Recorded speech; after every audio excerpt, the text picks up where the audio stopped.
Vamos a la entrevista de esta noche. Hubo un tuit de la Associated Press. Decía, último minuto, 2 explosiones en la Casa Blanca y Barack Obama está ido. Tal cual, así lo publicaba. Pero ninguno de estos hechos ocurrió. La cuenta de Twitter de esta agencia de noticias había sido hackeada y se mantenía emitiendo informaciones falsas. Claro, tenía un prestigio y por tanto se prestó para confusión, incluso con efectos en el mercado. ¿Qué tan fácil o difícil es vulnerar la seguridad de este tipo de hechos en Internet? Lo vamos a conversar. El tema de fondo, cómo vemos los hackeos, cómo evitarlos, en fin. José Ignacio Stark, analista en tecnología, bienvenido aquí a CNN. ¿Qué tal, Rafael? Muchas gracias por la invitación a esta hora de la noche a CNN. ¿Cómo estás? Muy bien, hace sueño, pero no importa, estamos aquí para conversar. Oye, analizando este caso, evidentemente que es un caso simbólico. Así es. Hablamos de un medio de comunicación prestigioso, creíble. O sea, la agencia de noticias más importante del mundo, realmente. Claro. Y hay gente que llega con una intención clara de al menos confundir a la población. Digo al menos porque la intención puede ser mucho mayor. Publica esto. A ver, el efecto y cómo hacerlo. ¿Es difícil? ¿Es complejo? A ver, yo no hablaría de la complejidad para hacerlo, sino que más bien de tener la capacidad de poder hacerlo mediante conocimiento de las herramientas que sean legales o ilegales para poder acceder maliciosamente a una cuenta, a un sitio web o a algún tipo de soporte informático. Conocimientos hay, y en esto los ingenieros informáticos que estén viendo CNN a esta hora, creo que ellos lo saben mejor que yo. De cualquier manera, ningún sistema informático es infalible o realmente seguro en un 100%. Todos pueden ser manipulados o intervenidos de una u otra manera. El punto está en que en este caso se producen dos cosas muy importantes, Rafa. Lo primero es que se ataca a la agencia de noticias más importante de Estados Unidos, la AP. Y segundo, que este no es el primer ataque que recibe Estados Unidos o un medio de comunicación norteamericano por parte de un ejército digital. El ejército digital sirio fue quien se atribuyó la autoría de este ataque.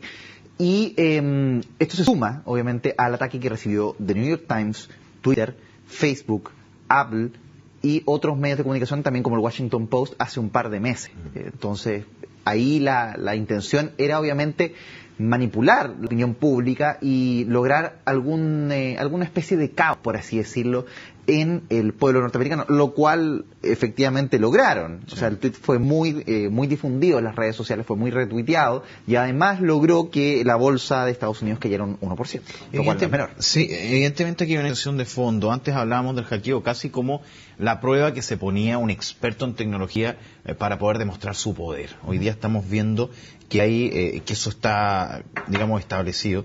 Y hay gente que, comillas, contrata a estas personas. Evidentemente, yo soy una organización terrorista y no tengo la expertise para poder intervenir en una cuenta como esta. ¿Cómo llega esta suerte de, tú me decías, intervenciones legales e ilegales? Primero la diferencia de eso y cómo llega gente a poder saber vulnerar todos estos medios, en este caso Twitter o redes sociales en general. Para aclarar un poco eso, hablemos de dos cosas. Lo primero está el hacker ético. El hacker ético que se compromete, obviamente, a revisar las vulnerabilidades que existen en un sitio web, ¿no? Son ingenieros informáticos, poseen los conocimientos, saben operar las herramientas y ellos se dedican permanentemente a revisar los sitios web de manera particular o de manera altruista. La mayoría de las veces son los mismos expertos en seguridad que residen en las empresas, los hackers éticos. Hay algunos que no lo hacen y no residen en una empresa contratados y sí lo hacen derechamente para poder poner a prueba, obviamente, sus habilidades y poder informar a las empresas de las vulnerabilidades que presentan sus redes y sistemas informáticos y además poder también ofrecer una solución. Y ahí se llega a un acuerdo, obviamente, en algunos casos. Y por otro lado está el cracking o el fracking, que obviamente es la utilización de estas herramientas informáticas para causar un daño o un dolo al sistema informático, al medio de comunicación, al gobierno, etc. Ahora, los gobiernos, hoy en día, grandes potencias, de todas maneras están contratando a expertos en seguridad informática que utilizan estas herramientas legales e ilegales en algunos casos para infligir daños o para robar información de los países que, por ejemplo, a ellos pueden tener algún interés positivo o negativo. Léase en este momento lo que está pasando entre Estados Unidos y China, entre Siria y China, entre Israel y otros países del Medio Oriente, que también hay conflictos diplomáticos que finalmente escalan a un ámbito digital, que es lo que conocemos como ciberguerra. O sea, el ataque a Estados Unidos de China, que ocurrió en los primeros meses de este año, fue perpetrado, según el New York Times, desde China, desde un edificio lleno de hackers que estuvieron las 24 horas del día buscando maneras de ingresar a las redes norteamericanas y obviamente lograron atacar a ciertos computadores de algunos medios de comunicación y de dos empresas gigantes informáticas como son Apple y Facebook, a través de una vulnerabilidad en la máquina virtual Java, que es el lenguaje de programación que permite ejecutar código indistintamente de la plataforma. Sí.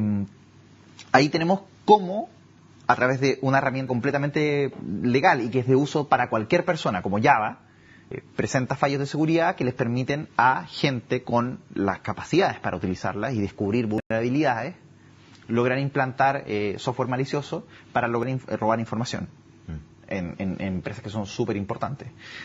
En este caso, lo de hoy, por ejemplo, con la Associated Press, más que nada fue una medida efectista, es decir, estos hackers sirios de este ejército digital, lo que hicieron ellos fue, de una u otra manera, lograr acceder a las contraseñas. No se sabe cómo, porque Twitter simplemente suspendió la cuenta de la AP y no ha lanzado un comunicado oficial como ocurrió hace un par de meses. Suspende la cuenta de la AP y la gente de la AP dijo que evidentemente había sido un hackeo. No se sabe cómo lograron obtener las contraseñas, quizá interviniendo correos electrónicos, ingresando a las redes, etcétera. Ahí queda un poco en la neblina, pero denota lo importante también y lo grave del asunto, que es que una nación como Siria probablemente se está uniendo a un club de otros países donde se está financiando, obviamente, a expertos en seguridad informática para obtener información importante de otras naciones, de otras empresas que son claves para el funcionamiento de una nación, ya sea medios de comunicación, entidades financieras o entidades directamente. Porque digamos que esto se supo.